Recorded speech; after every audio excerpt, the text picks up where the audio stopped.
morning everyone! Isang napakagandang umaga po sa ating lahat. Today is the first day of April. Ayan! It's another new day again to sing and to listen to songs of praises sa ating Panginoon, to share some of our prayer requests, and most especially to listen to the Word of God na ibabahagi sa ating mamaya ng ating speaker. Thank you so much for joining again our Chapel Hour for today. I am Teacher Roxanne and ako ang magiging host natin for today's Chapel Hour. Para sa ating pagsisimula, tawagin na natin po ang TBS Parsonage Kids para sa singing time.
Ayan! Thank you so much to BS Kids.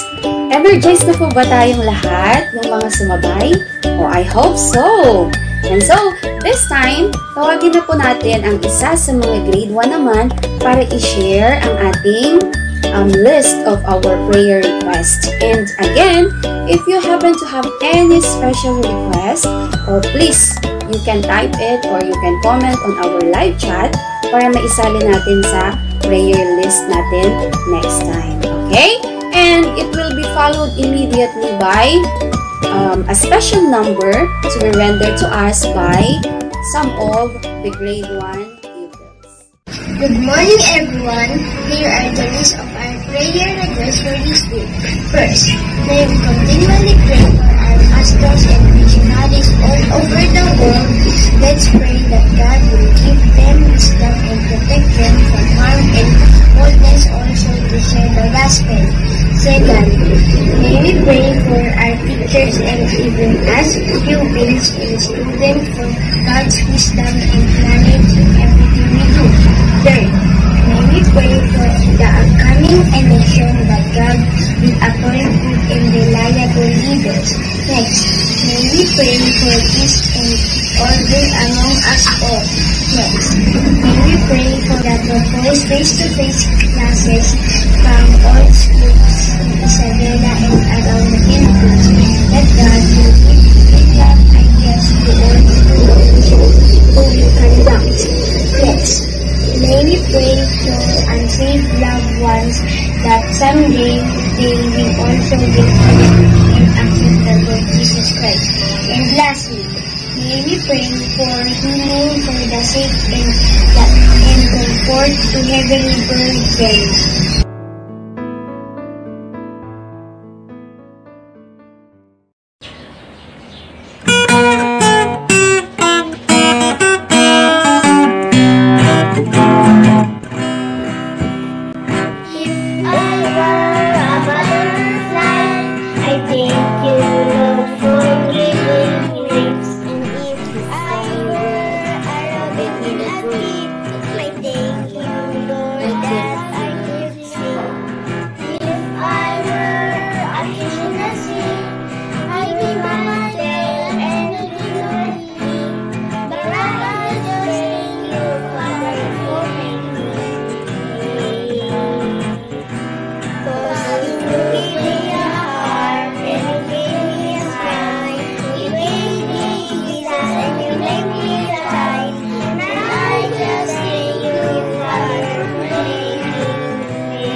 Thank you so much, grade 1, for that very nice song. And this time, dumako naman po tayo sa pinaka-importanting part ng ating chapel hour.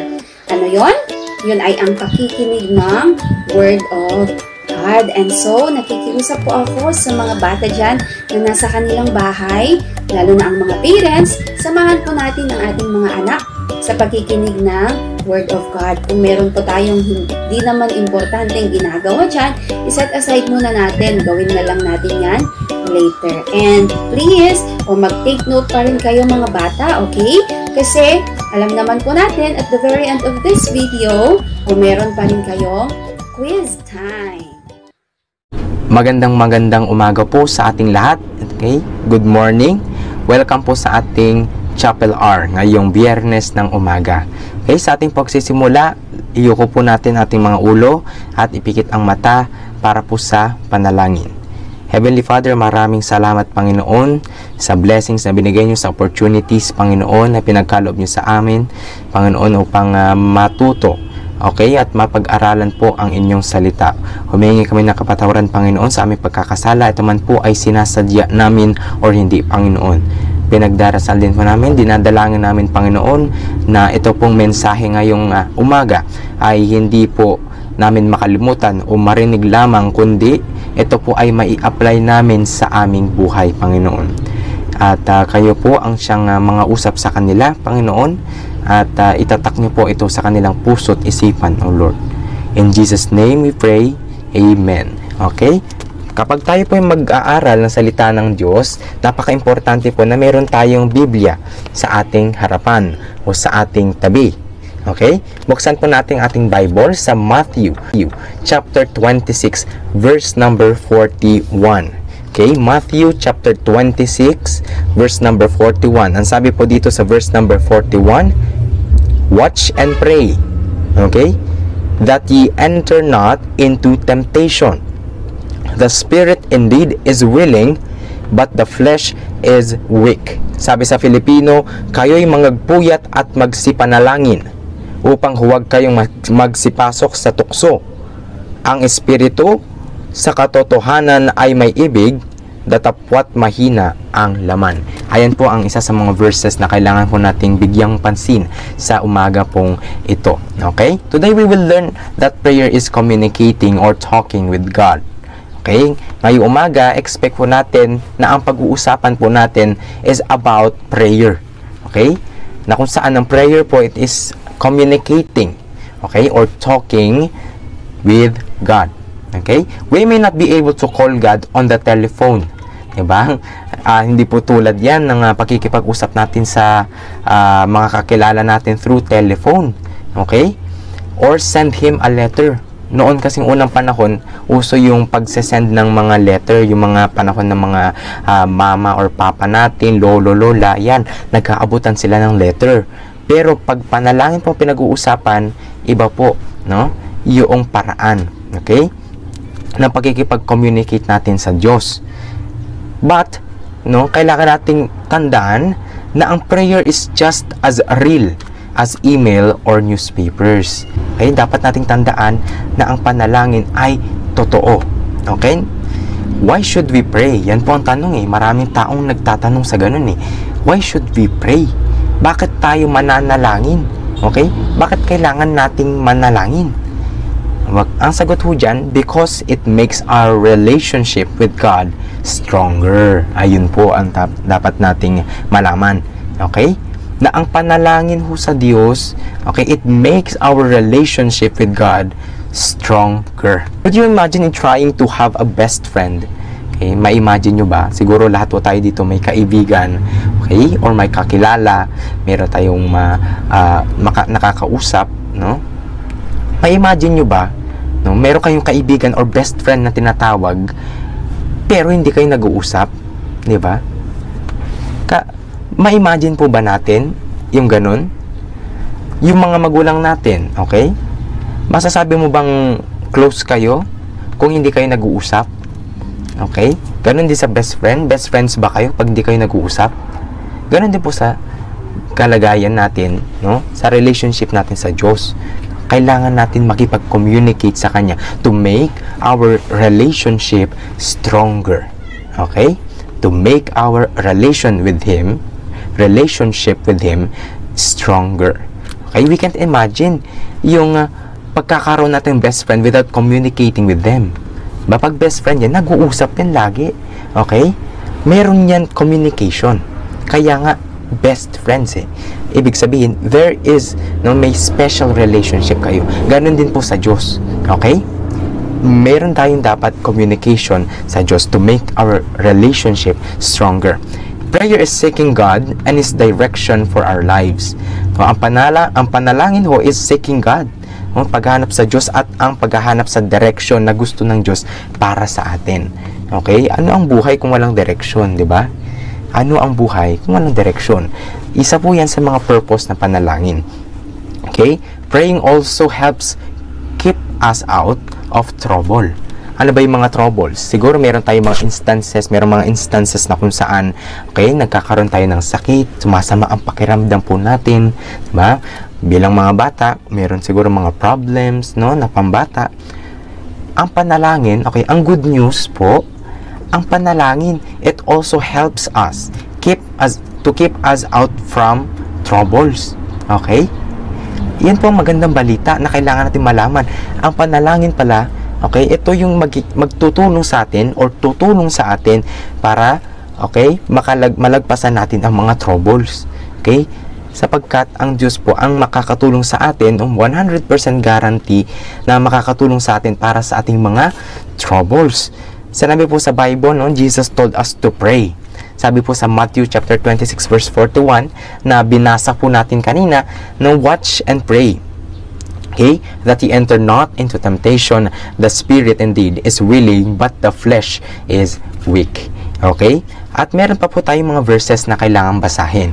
Isa po dyan, yung sa, okay, James chapter 5. Okay? James chapter 5 verses number 13 to 16.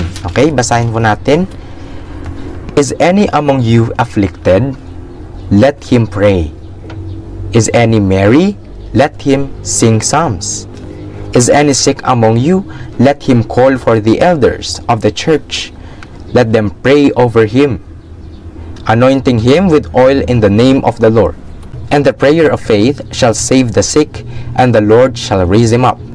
And if he have committed sins, they shall be forgiven him. Sabi sa verse number 16, lastly, confess your faults one to another, and pray one for another, that ye may be healed. The effectual fervent prayer of a righteous man availeth much. Fervent prayer. Meron tayong mga questions na kailangan ko nating sagutin, when dealing with these verses. Kapag tayo pinag-aralan natin tong James chapter 5 verses 13 to 16. Okay? Isa sa mga tanong yan, ano ang prayer? Okay? Kung kanina, meron tayong natanong kanina, why should we pray? Ngayon, ano ang panalangin? Okay? Ang panalangin ho, it is spiritual communication between ourselves and God. Okay? Spiritual communication between ourselves and God. Ito po ay communication. Kanina nabanggitin ho natin na ito po ay communicating or talking with God. Ulitin lang ho natin ngayon. Prayer is spiritual communication between ourselves and God. Okay? When we say communicating, pakikipag-usap sa Kanya. Okay? Pwede mong sabihin yung problema mo. Kung ikaw ay masaya, pwede mong sabihin sa Kanya. Lahat. Okay? When we say communication naman yan, walang pinipili ho yan. Ang Diyos natin nakikinig. Okay? What is prayer? It is a spiritual communication between ourselves and God. Pangalawang tanong, can you pray when you are in trouble? Sige nga, kayo nga, sagutin nyo nga. Can you pray when you are in trouble? Pwede ka bang manalangin kung ikaw ay nasa panganib o meron kang mga dinadalang problema? Pwede ba? Sabi sa James chapter 5, binasa natin kanina, verse number 13. Is any among you afflicted? Kapag tayo nasa troubles, pwede ho tayong manalangin. At dapat ho tayong manalangin dahil ang Diyos lang makakatulong ho sa atin. Okay? Nang 100%. Okay? We can pray, okay, when we are in trouble. Yes po ang answer doon. Alright? Yun po ang sagot. Sa kung kaya po ba nating manalangin when we are in trouble? Of course, Assurance po makikita natin sa James chapter 5 verse 13. Let him pray, sabi niya, when you are afflicted. Next question is, can you pray when you are happy? Siguro meron po tayong mga natanggap na material blessings, ganyan. Siguro bilang bata, meron ka natanggap na libro na gusto mo, favorite mo. Pwede ko kayang sabihin ito sa Diyos? Of course, sabi niya dito, is any merry? Kapag sinabing merry, no, natutuwa ang sinuman, awitin niya ang mga pagpupuri. No? Let him sing psalms. No? Yun po, pwede tayong mag-share sa Diyos, no? Mag-communicate sa Kanya about our happiness, about sa natatanggap nating blessings, no? Dahil siya po ay nakikinig. Okay? So, sa tanong na, can you pray when you are happy? Yes, we can pray when we are happy. Kaya wag kayong mag-aalinlangan, okay? Wag kayong magdududa. No? Kapag kayo nakakaranas ng problems, no? When you are in trouble, okay? Or when you are happy, pray to God. No? Makipag-communicate tayo sa Diyos. Makipag-talk tayo sa Diyos, okay? Kay God. What are some of the examples of why to pray mentioned in James chapter 5 verses 13 to 16? Ano daw po yung mga iba pang examples noon kung bakit no tayo magpe-pray? Ano? Gaya ng minention sa James chapter 5 verses 13 to 16. No? Sabi ho dito, when you are in trouble, when you are happy, when you are sick, to show faith for confession of sins and to pray for others. No? Yan po yung mga examples na kung kailan tayo magpe-pray. When you are in trouble, gaya po na nabanggit ko kanina, meron kang mga pinagdaraanan na problema, okay? Ganun din po when you are happy, kapag ikaw ay masaya, alright? When you are sick, kapag ikaw may dinaramdam, masama ang pakiramdam mo, okay? Nilalagnat ka to show faith for confession of sin, kapag ikaw nakagawa ng kasalanan, no, against kay God. Alright? Pwede mo sabihin yan sa Diyos. Humingi ka ng tawad sa Kanya through prayer and to pray for others.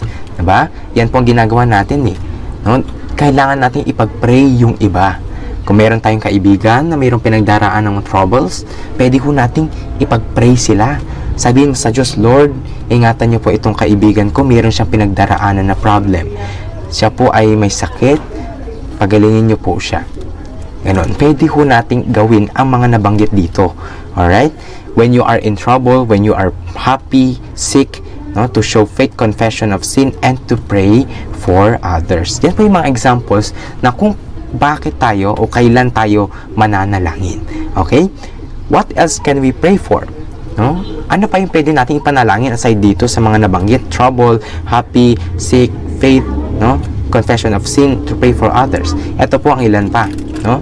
Guidance. Pwede nating ipanalangin ang guidance. Okay? Katulad ng ginawa ko natin kanina sa umpisa. No? Bago tayo mag-start, we prayed for guidance. Okay? Kasi ito pong ginagawa ko ngayon, no? Itong message na ito ay hindi po, no, mai-deliver sa inyo ng maayos kung wala ang guidance ng Holy Spirit. Okay? Protection. Okay? Protection. Kasi, di ba, meron yung mga months or days na kung saan nakakaranas tayo ng mga bagyo, di ba? Malimit na lang yung mga lindol, ganyan. Okay? Kailangan natin ng protection ng Diyos. Actually, everyday nga di ba? Sa pagluluto para ng pagkain, kailangan ng protection na yan kasi maraming mga aksidente nangyayari. No, paglabas ng bahay, kailangan ng protection. Kaya everyday, we must pray to God. No, we can ask for protection. Next is strength. Kalakasan. Diba? Pag-pray natin ng kalakasan ng bawat isa. Siyempre, yung parents po natin, nagwo-work yan. Kailangan nila ng kalakasan. No, nakaling kay God. So, pwede natin ipag-pray yan kay God. Na, Lord, si mama ko po ay pumupunta ng trabaho every morning. Umuwi siya gabi na. Okay? Pinagpe-pray ko po ang kanyang kalakasan. Ganun po kay daddy, kay ate, kuya. Okay? We can also pray for strength. Next is wisdom. No? Kailangan natin ng karunungan. Okay? Pwede natin pag-pray kapag tayo magte-test, ganyan. Meron tayong mga sasagutan na modules. We can ask for wisdom and understanding. Okay, knowledge, wisdom, and understanding. So, yan po yung mga other examples na pwede ho nating ipag-pray pa. Okay, guidance, protection, strength, and wisdom. Okay, is the prayer of a righteous man powerful? Is it effective? Okay, yes, the Bible tells us in James chapter 5, verse number 16, that the prayers of the righteous are both powerful and effective. Okay, mababasa natin yan sa James chapter 5 verse 16. Di ba? Binasa ko natin kanina, sabi dito, the effectual fervent prayer of a righteous man availeth much. Okay? Ang panalangin po ng isang righteous man, yung sumusunod sa Diyos, yung maayos sa harap ng Diyos, no? Yung sumusunod sa kanyang utos, ang kanyang panalangin ay powerful and effective. No? Kaya po tayo, dapat we must be righteous, no? Sa harap ng Diyos.